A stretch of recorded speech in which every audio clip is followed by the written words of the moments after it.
Je réalise cette petite vidéo pour vous expliquer, vous faire comprendre l'importance de bien faire attention à l'étamage de vos casseroles en cuivre. Ici, vous voyez l'intérieur étamé et l'extérieur en cuivre massif. On se rapproche lentement de la tranche de ce pot en cuivre. C'est pas facile à faire avec le téléphone, mais on va y arriver. On voit déjà ici plus nettement la limite étamage cuivre. Et ici, encore mieux.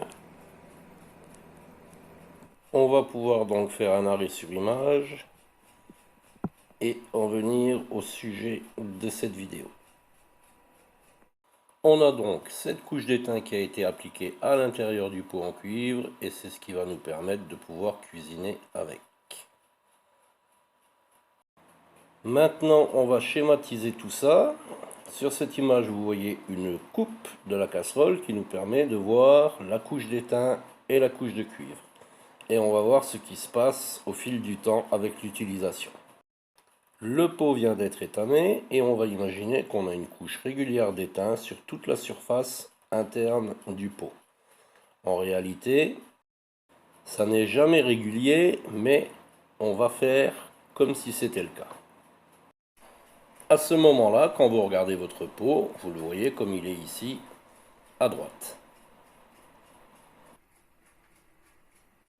Quand vous commencez à utiliser des pots en cuivre étamés, souvent vous n'êtes pas très informé de la façon de faire.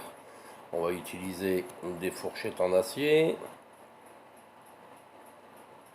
Et puis on va passer au fouet, toujours en acier. On va remuer ces sauces avec une cuillère, toujours en acier. Et puis on n'hésite pas, on y va avec le couteau. On frotte, on gratte, on remue. Et forcément, ce qui arrive au bout d'un moment, on va user la couche d'étain. Mais pas uniquement. On va également attaquer la couche de cuivre, la surface de cuivre qui est juste en dessous de l'étain. Et là, ça pose un peu plus de problèmes. Ça va faire des rayures et des petits creux qui vont devenir très difficiles à nettoyer.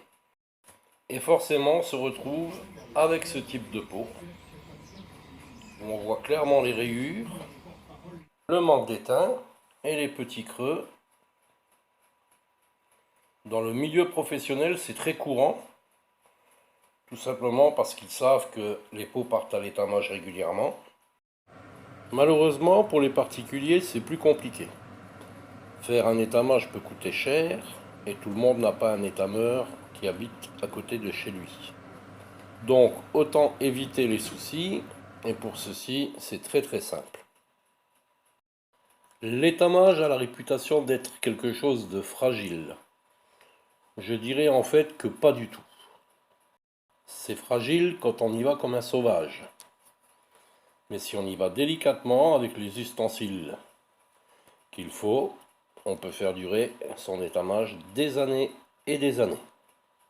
Donc pour éviter d'arriver à ce stade-là et rester le plus longtemps possible à ce stade-là, tout en sachant que la brillance de l'étain partira assez rapidement, ce qui en réalité n'a aucune importance pour la cuisson, je vous conseille fortement pour le nettoyage des détergents liquides vaisselle classiques et des brosses plutôt que des pailles de fer.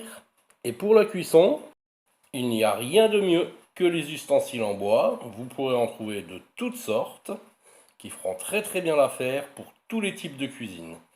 Voilà, en espérant que ces petits conseils ne vous feront pas aller de ce type de casserole à celui-là et que vous ferez bien attention à vos pots en cuivre étamé.